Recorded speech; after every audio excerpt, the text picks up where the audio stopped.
यानंतर एक breaking news पाहूया। धाराशिवमध्ये एका पोलीस कर्मचाऱ्यानं दारू पिऊन राडा केल्याचा प्रकार आता समोर आलेला आहे। मतदान केंद्रावर दारू पिऊन गोंधळ घालणाऱ्या या पोलीस कर्मचाऱ्याचा व्हिडिओ सध्या सोशल मीडियावर व्हायरल होतोय।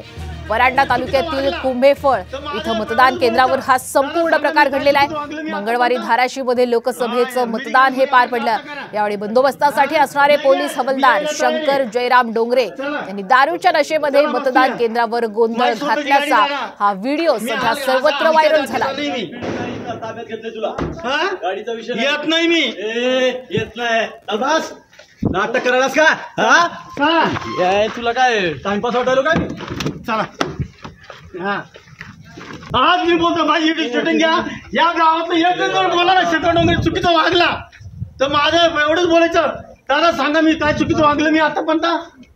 हा मेडिकल गुन्हेगारचा आता करा, हा लगेच मी यायला तयार आहे। चला